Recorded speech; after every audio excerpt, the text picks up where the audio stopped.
രാത്രിയിൽ big boss വീടിനുള്ളിൽ വലിയ വലിയ സംഭവങ്ങളൊക്കെ അരങ്ങേറിയിരുന്നു. സംഭവം സിഗരറ്റ് വലിച്ചതിൽ തുടങ്ങി പിന്നീട് കിടക്കാനായിട്ട് സ്ഥലം കൊടുക്കുന്നില്ല എന്നുള്ള ജാസ്മിന്റെ അവിടുത്തെ ബഹളവും അടിയും വഴക്കും ഒക്കെ ബിഗ് ബോസ് വീട്ടിലെ എല്ലാവരും പിന്നീട് വന്ന് അതിലിടപെടുകയും എല്ലാവരും വന്ന് ജിൻഡോയുടെ അടുത്ത് മാറിക്കിടക്കാൻ പറയുകയും അങ്ങനെ വലിയ വലിയ സീനുകളായിരുന്നു രാത്രി മുഴുവൻ നടന്നിരുന്നത്. ഒരു മണി തൊട്ട് അത് സ്റ്റാർട്ട് ചെയ്തിട്ടുണ്ട്, പ്രശ്നങ്ങൾ സ്റ്റാർട്ട് ചെയ്ത് എനിക്ക് തോന്നുന്നു ഒരു 2 മണി 2:30 3 മണി വരെ ഈ പ്രശ്നങ്ങൾ തന്നെയായിരുന്നു.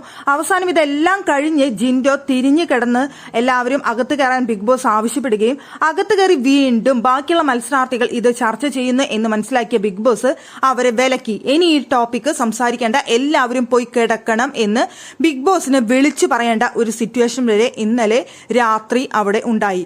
ഇവരെല്ലാവരും കിടന്നാലേ ബിഗ് ബോസിന് കിടക്കാൻ പറ്റുള്ളൂ എന്ന് തോന്നുന്നു. ബിഗ് ബോസ് അവസാനം വിളിച്ചു പറഞ്ഞു 2 മണി കഴിഞ്ഞ സമയത്ത് എല്ലാവരും ഈ ചർച്ച നിർത്തുക, എല്ലാവരും പോയി കിടക്കുക എന്ന് വിളിച്ചു പറയേണ്ട ഒരു അവസ്ഥ വന്നു.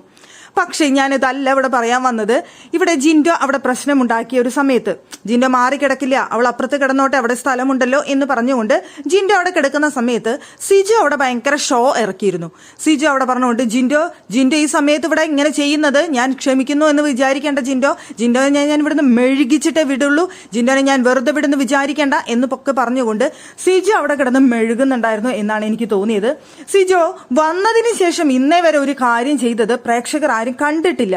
സിജോയ്ക്ക് കഴിയാവുന്നത് സിജോ ചെയ്ത് കാണിക്കേ, അല്ലാതെ ജിൻഡോയെ മാത്രം മുന്നം വെച്ചുകൊണ്ട് അവിടെ ഗെയിം കളിച്ചു കഴിഞ്ഞാൽ സിജോയ്ക്ക് മറ്റൊരു ഗെയിം ഇല്ല എന്ന് എനിക്ക് പറയേണ്ടി വരും.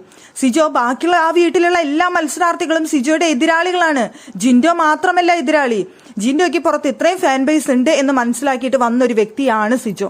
അപ്പോൾ അവിടെ ഒന്ന് ജിൻഡോനെ മാറ്റി നിർത്തിക്കൊണ്ട് അവിടെ ബാക്കിയുള്ളവരുടെ അടുത്ത് ഗെയിം കളിക്കാൻ ആദ്യം ആരംഭിക്കുക, എന്നിട്ട് ഇടയിൽ കൂടെ ജിൻഡോയ്ക്ക് എതിരെ ഗെയിം കളിക്കുക.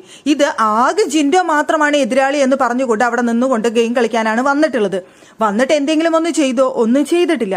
ജയിലിൽ കിടക്കുന്ന സമയത്ത് അവിടെ പ്രശ്നങ്ങൾ ഉണ്ടാകുന്ന സമയത്ത് ജിൻഡോന്റെ അടുത്ത് കിടന്ന് ചൂടാവുകയും ഞാൻ മെഴുകിക്കും, നിന്നെ ഞാൻ വെറുതെ വിടില്ല, നിന്നെ ഞാൻ കാണിച്ചു തരണ്ടേ എന്നൊക്കെ പറഞ്ഞുകൊണ്ട് ജയിലിൽ കിടക്കുന്ന ഒരു വ്യക്തിയും പുറത്ത് നിൽക്കുന്ന ഒരു വ്യക്തിയും തമ്മിലുള്ള ഒരു മത്സരം മാത്രമാണ് അവിടെ കാണാനായിട്ട് സാധിച്ചത്. 2 ഡയലോഗൊക്കെ പറഞ്ഞ് അവിടെ മാസ് കയ്യടിക്ക് കിട്ടുമെന്ന് പ്രതീക്ഷിച്ചുകൊണ്ട് സിജോ പോയിട്ട് കാര്യമില്ല. ഡയലോഗിൽ മാത്രം കാര്യം ഒതുങ്ങിക്കൊണ്ട് ഒരു കാര്യമില്ല. സിജോ പ്രവൃത്തിയിലും കൂടി വരണം, ഗെയിമും മറ്റുള്ളവരുടെ അടുത്തും കാണിക്കാനായിട്ട് കഴിയണം.